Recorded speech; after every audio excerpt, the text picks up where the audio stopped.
어린 시절 왕의 여자로 들어와 화려한 궁궐에서 이름 없는 꽃으로 살다간 궁녀들. 그녀들에게 있어 궁궐이란 벗어날 수 없는 감옥이었을지 모릅니다. 하지만 또 한편으로 궁궐은 미천한 신분의 여자들에게 출생의 한계를 극복하고 인생 역전의 찬스를 주는 기회의 장소이기도 했습니다. 오늘은 단지 왕실의 희생양이었던 궁녀의 모습이 아닌 기회를 놓치지 않고 최고의 자리에 올랐던 궁녀들의 이야기 시작합니다. 조선의 궁녀들은 나름 고소득을 올리는 근로자들입니다. 관료들과 비슷할 정도로 월급을 많이 받는데 궁궐 내에서 생활하기 때문에 딱히 돈 쓸 일이 없죠. 사치스럽게 돈을 펑펑 쓸 수도 있었지만 별일 없이 착실하게 돈을 모아서 상궁 정도 되면 상당한 규모의 재산을 가지고 있었을 텐데 저 많은 재산을 어떻게 관리하고 있었을까요? 궁녀들의 사유재산에 대한 기록은 별로 남아있질 않지만 다행히도 상궁 박씨의 문서가 남아있습니다.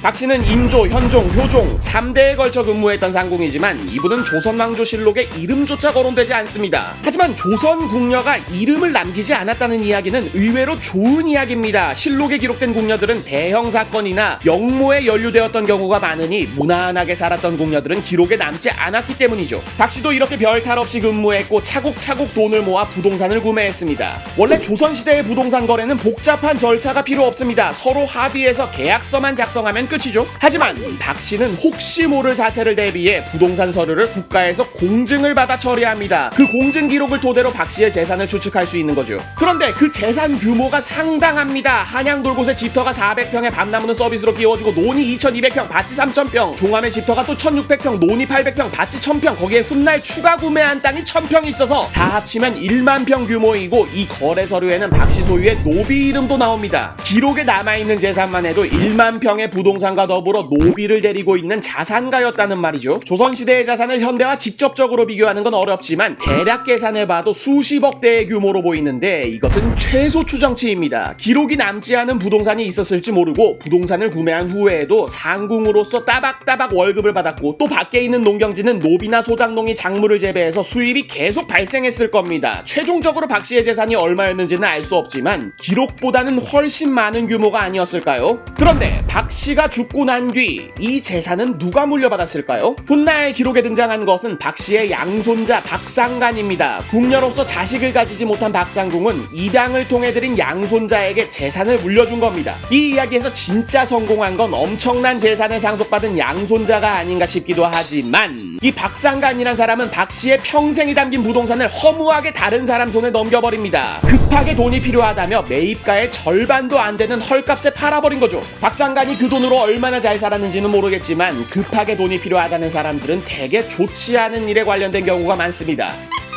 참 개인적인 생각이지만 이럴 거면 그냥 살아있는 동안 사치라도 부리며 사시는 건 어땠을까 싶습니다.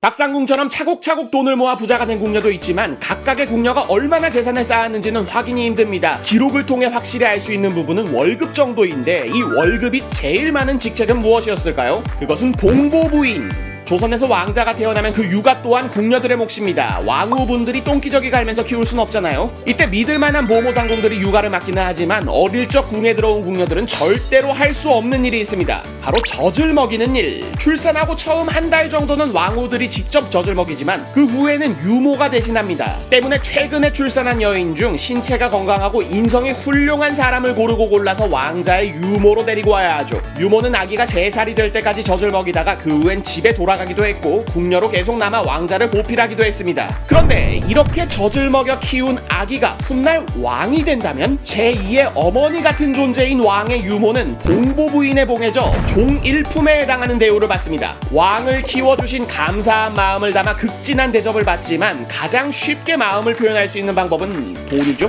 봉보부인의 연봉은 쌀과 콩을 합해 60석인데 영의정 연봉이 48석이니 이것보다 더 많은 거죠. 월급뿐이 아니라 옷값에 식비는 물론이고 명절 보너스도 어마어마하게 받습니다. 명절 같은 특별한 날이 아니더라도 수시로 땅도 주고 노비도 주고 생필품도 주며 생활에 일체 불편함이 없도록 극진히 모십니다. 여기에 더해 봉보부인과 그 남편은 면천, 즉 천인에서 양인으로 신분을 올려주는데 예종 때에는 봉보부인의 사촌까지 포함시켜줘 친족 27명이 면천되기도 했습니다. 연산군도 예종 때의 전례를 확대해 봉보 부인의 육촌까지 면천시키려 해서 난리가 났죠. 그러면 면천되는 수가 62명에 이르는데 특례라 쳐도 너무 심한지라 반발이 굉장히 심했지만 끝까지 밀어붙여 봉보 부인에게 특혜를 제공해줬습니다. 어머니 없이 자란 연산군이라 유모에 대한 과도한 애정을 표현했던 것이죠.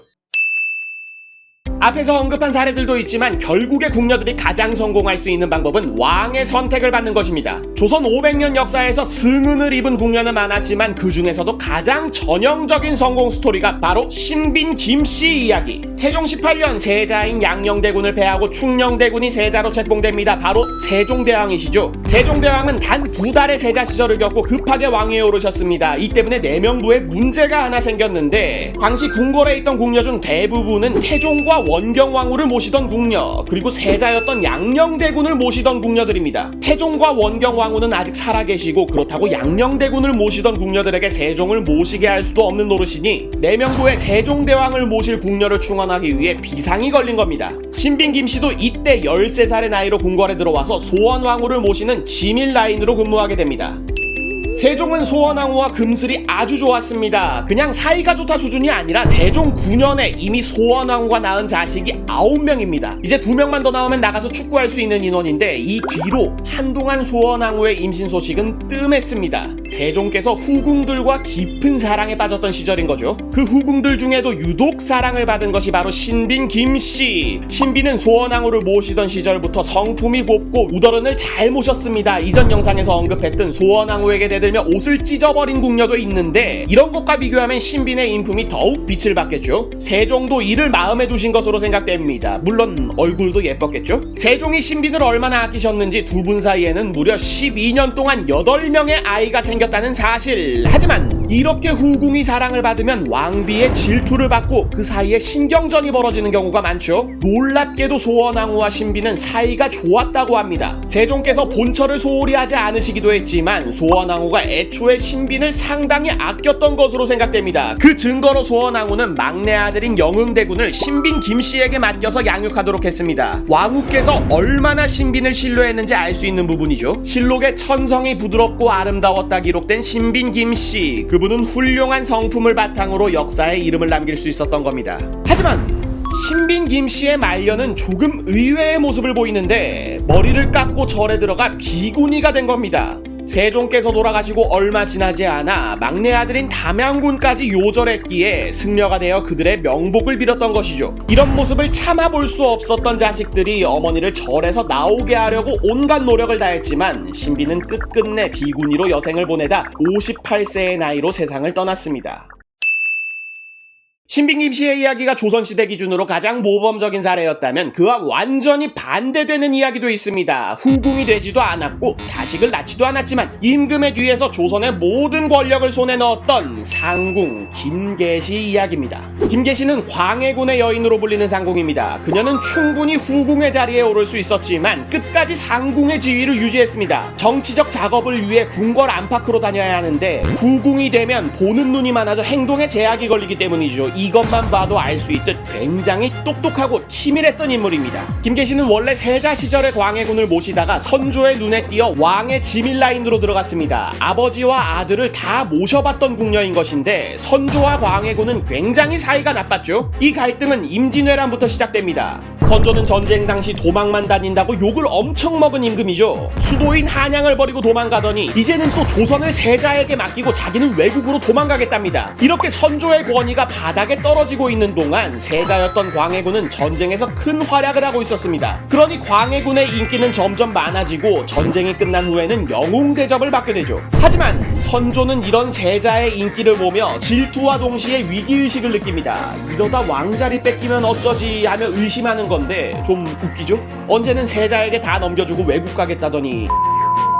이런 갈등은 영창대군이 태어난 뒤에 극에 달해서 광해군은 어린 이복 동생에게 세자 자리를 뺏길지도 모른다는 불안감에 시달려야 했습니다. 여기서 김계시가 등장해 광해군에게 은밀하게 접근하는데 제가 알아서 할 테니 걱정 마십시오 하며 광해군을 안심시킵니다. 이때 고작 상궁의 역할이 얼마나 컸는지는 알 수 없지만 당시 소문에는 김계시가 광해군을 왕으로 만들기 위해 선조를 독살했다는 말도 있었습니다. 단지 소문일 뿐이고 사실 확인은 불가능하지만요. 어쨌든 광해군이 임금 자리에 오르자 김계시는 임금의 신뢰를 얻고 실질적인 조선의 2인자가 됩니다. 광해 시절의 최고 권력자는 이이첨이 유명한데 실록을 보면 이 이이첨조차 김계시에게 빌붙었던 사람이고 누군가에게 벼슬을 주려면 김계시의 결재를 받아야 가능했다는 겁니다. 고작 상궁의 신분으로 엄청난 권력을 지녔던 김계시, 그녀는 광해군의 은밀한 조력자로서 정치적 능력을 펼치고 있었습니다. 어떻게 보면 수동적으로 왕에게 권력을 받은 것이 아니라 자기 능력을 인정받아서 권력을 가졌던 궁녀인데 이렇게 은밀하게 생긴 권력이 부패하지 않는 경우가 드물죠. 김계시도 권력을 마음껏 휘두르며 사리사욕을 채웠습니다. 돈으로 벼슬을 파는 매관매직은 물론이고 광해군의 잠자리까지 돈을 받고 팔았습니다. 김계시에게 뇌물을 바친 궁녀가 광해군과 만날 수 있었고 광해군은 김계시가 데려온 궁녀를 거절할 수 없었다 합니다. 결국 구대의 사관들에게 흉악한 악녀라고 평가받는 김계시는 인조반정에서 목이 잘려 사망하는 최후를 맞습니다. 자, 이렇게 마지막이 좀 찝찝하긴 했지만 어쨌든 성공한 궁녀들의 이야기를 한번 풀어봤는데요. 아니, 장희빈은 옥정희 누나 얘기 왜 안 나와요? 숙빈 최씨, 동희 얘기 왜 안 나오나요? 하시는 분들이 있을 텐데 장희빈 시절 이야기는 궁녀라는 신분보다는 당시의 복잡한 정치 상황이 좀 더 중요한 주제라 다음에 따로 영상으로 다루도록 하겠습니다. 감사합니다.